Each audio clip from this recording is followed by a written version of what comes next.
Good morning students, have a good day. Next chapter है हमारा chapter number 14, main challenges before democracy. Okay, that means democracy, that means क्या होता है, प्रजातंत्र, और मेन चैलेंजेस दैट मीन्स प्रमुख चुनौतियाँ। ठीक है, तो किसके समक्ष, किसके सामने मेन चैलेंजेस हैं? डेमोक्रेसी, प्रजातंत्र के सामने मेन चैलेंजेस है। ये चैप्टर नंबर 14 हमारा किस में आएगा? सिविल में आएगा। ठीक है, तो chapter number 14 main challenges before democracy, प्रजातंत्र के समक्ष प्रमुख चुनौतियाँ। अभी चैलेंजेस क्या क्या हैं? वी शैल लर्न, आपको दिख रहा है इसमें, आप देख लीजिए चैलेंजेस आपको क्या क्या है। पॉपुलेशन, एक्सप्लोजन्स, अनएम्प्लॉयमेंट प्रॉब्लम, ठीक है, टेररिज्म, ड्रग एडिक्शन, ये सारी प्रॉब्लम्स हैं। अब इनके बारे में हम पढ़ेंगे, देन स्टेप बाय स्टेप पढ़ते जाएंगे। सबसे पहले हमारा आ जाता है population explosion, that means population, that means क्या होता है? जनसंख्या। एक्सप्लोजन दैट मीन्स क्या होता है? इसको हम हिंदी में बोलते हैं विस्फोट। अब जनसंख्या विस्फोट या पॉपुलेशन एक्सप्लोजन क्या होता है? ठीक है, फर्स्ट लाइन देखिए, when the rate of growth of the population become very fast and assumes such propositions that the available resources fall short for need of the people. That means इसका meaning क्या है? जब population इतनी fast grow करती है, ठीक है, बहुत सी फास्ट पॉपुलेशन इंक्रीज होती है या बढ़ती है, तो उसके बाद क्या होते हैं, जो हमारे पास अवेलेबल रिसोर्स है वो क्या होते जाते हैं? कम पड़ते जाते हैं, जिससे हम अपनी बेसिक नीड्स को फुलफिल नहीं कर पाते हैं। ठीक है, जो उपलब्ध संसाधन है, ठीक है, उनकी आवश्यकताओं की पूर्ति नहीं हो पाती है। जब अवेलेबल रिसोर्स जितने लोग हों उनके हिसाब से प्रॉपर नहीं हो पाते हैं, तो जो उस टाइम पे सिचुएशन खड़ी होती है उसको हम बोलते हैं जनसंख्या विस्फोट या पॉपुलेशन एक्सप्लोजन। ठीक है, समझ में आया? आगे हम देखें, ये जब इतनी फास्टली जब पॉपुलेशन ग्रो करती है तो कहाँ किसको इफेक्ट करती है? इकोनॉमिक डेवलपमेंट को ये सबसे ज़्यादा इफेक्ट करती है। ठीक है, ठीक है, जो हम इकोनॉमिक डेवलपमेंट करने के लिए जितने भी सारे कोशिश कर रहे थे वो सब क्या हो जाती है? फेल हो जाती हैं। ठीक है, अब इकोनॉमिक कब ग्रोथ होगी? हमने लास्ट उसमें ही पढ़ा है, जब हमारे यहाँ पॉवर्टी जैसी प्रॉब्लम ख़त्म हो जाएंगी, ठीक है, हर इंसान के बेसिक नीड्स फुलफिल होने लगेंगे, तब जाके यहाँ क्या होगा? हमारी इकोनॉमिक प्रॉब्लम्स ख़त्म होगी। अभी डेवलपिंग कंट्री से हम डेवलप कंट्री में आ पाएंगे। अब यहाँ पे पॉपुलेशन इतनी फास्ट इंक्रीज होती जा रही है, इतना हमारे पास, एक फॉर एग्जांपल है, घर में चार रोटी हैं खाने के लिए और खाने वाले 8 हैं। क्या उन 4 रोटी से 8 लोगों का पेट भर पाएगा? नहीं भर पाएगा। तो क्या उनकी खाने की डिमांड पूरी हो रही है? नहीं हो रही है। ठीक है, वो एक टाइम का खाना भी नहीं कर पाएंगे। अब उस 8 लोगों के घर में कमाने वाला एक इंसान है, क्या वो उनके क्लॉथ्स की नीड्स को फुलफिल कर पाएगा? नहीं कर पाएगा। ना वो खाने की नीड्स फुलफिल कर पाएगा, ना वो क्लॉथ की, ना वो रूफ की, दैट मीन्स छत की, घर की। तो वो उसकी बेसिक नीड्स ही फुलफिल नहीं हो पा रही हैं। ठीक है, आगे यदि हम देखें कि इंडिया का टोटल जियोग्राफिकल यदि एरिया की बात करें इंडिया के, ठीक है, तो कुल क्षेत्रफल का, टोटल एरिया का हमारा भारत कितना है? 2.4% है। ठीक है, टोटल एरिया का यदि हम विश्व की बात करें, वर्ल्ड की बात करें, तो उसका जो हमारा इंडिया है वो टोटल एरिया का जियोग्राफिकल वे में 2.4% हमारा इंडिया है। ठीक है, उसके अकॉर्डिंग देखेंगे तो हमारे यहाँ की पॉपुलेशन वर्ल्ड की पॉपुलेशन का 16.7% है। ठीक है, पॉपुलेशन के अकॉर्डिंग यदि हम हमारे रैंक देखें वर्ल्ड में तो हम सेकंड पोजीशन पे आते हैं, और यदि एरिया वाइज हम देखें तो हम 7th पोजीशन पे आते हैं। ओके, और सीधी सी बात है कि पॉपुलेशन एक्सप्लोजन तभी होता है जब पॉपुलेशन बहुत ही फास्ट इंक्रीज होती जाती है और लोगों की रिसोर्स हम नहीं जुटा पाते, या उनकी जो बेसिक नीड्स है, रोटी कपड़ा मकान, वो फुलफिल नहीं हो पाता। और आपको ये पिंक कलर की लाइन दिख रही होंगी, इसमें लिखा हुआ है as per the 1901 census the population of the country was 23.8 crore. ठीक है। 1901 की बात करें तो हमारे यहाँ की जो पॉपुलेशन थी, ठीक है, उस टाइम पे जो जनगणना हुई थी तब कितनी थी, 23.8 करोड़ थी।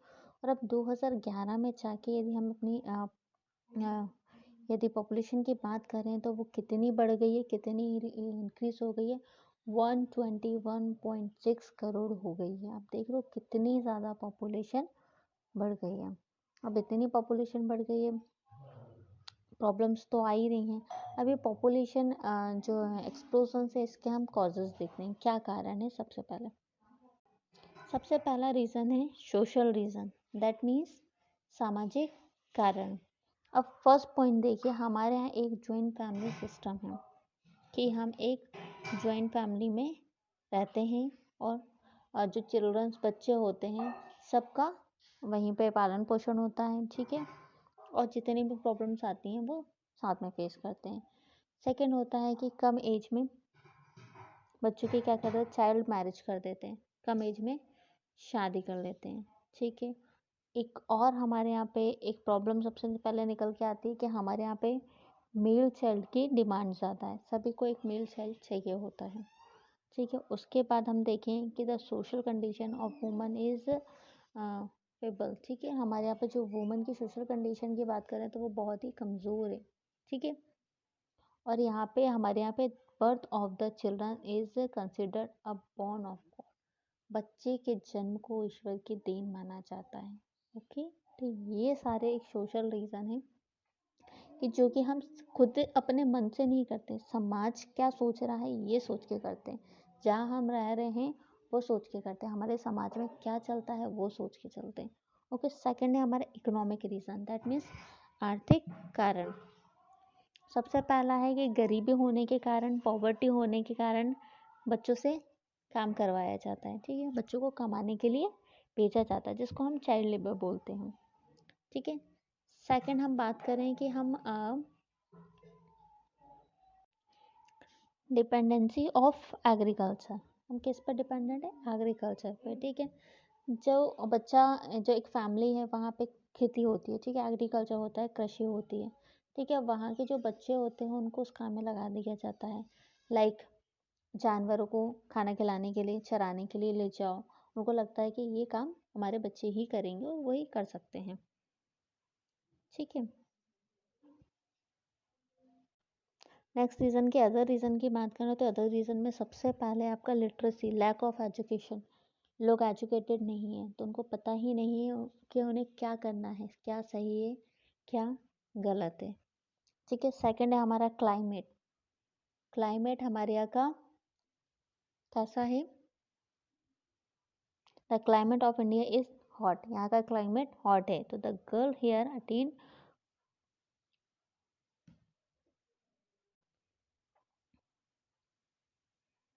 इन early age due to early marriage, they give birth to child early, ठीक है, जल्दी बच्चे हो जाते हैं इस कारण।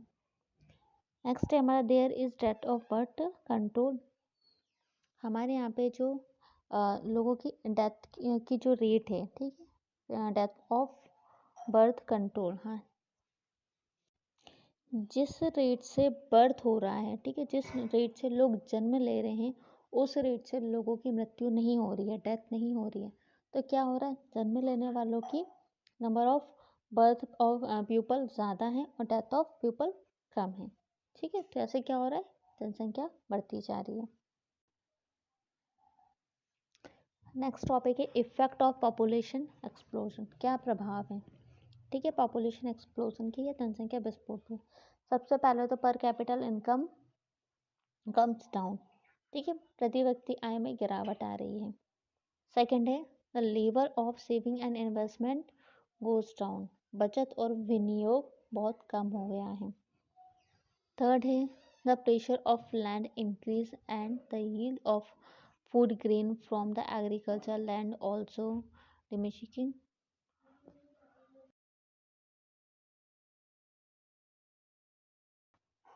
प्रोपोर्शनलिटी, ठीक है, भूमि का पर जनसंख्या का अधिक भार पड़ गया है, कृषि करने के लिए जो लैंड थी वो भी कम पड़ती जा रही है, ठीक है, और अनाज भी कम उत्पन्न हो रहा है, ठीक है, खाने की कमी हो रही है, लोग इतने बढ़ते जा रहे हैं। पॉपुलेशन बढ़ने के कारण हैबिटेट की कमी होती जा रही है, लोगों के रहने की प्रॉपर जगह नहीं है, घर नहीं है, ठीक है। अब पॉपुलेशन इंक्रीज होने से उनको जो मेडिकल फैसिलिटी मिलनी चाहिए थी, सभी लोगों को वो नहीं मिल पा रही थी। एक डॉक्टर 4 लोगों को देख सकता है अच्छे से, 8 लोगों को नहीं देख सकता है उस तरीके से, ठीक है। चीज़ों की डिमांड बढ़ती जा रही है, इतना वो हो नहीं पा रहे हैं। पेट्रोल की डिमांड बढ़ती जा रही है, वो भी नहीं हो पा रहा है, ठीक है। इलेक्ट्रिसिटी का यूज़ बहुत बढ़ गया है, ठीक है। एनर्जी का यूज़ बढ़ गया है, इलेक्ट्रिसिटी का यूज़ बढ़ गया है, उतनी इलेक्ट्रिसिटी हम बना नहीं पा रहे हैं। तो ये सारी क्या है, हमें इफ़ेक्ट्स देखने को मिल रहे हैं। उसके बाद नेक्स्ट आता है step to solve the problem of population explosion, ठीक है। स्टेप बता रहे हैं कि किस तरीके से हम पॉपुलेशन एक्सप्लोजन को सॉल्व कर सकते हैं। सबसे पहले तो लोगों का एजुकेटेड होना बहुत ज़रूरी है, ठीक है।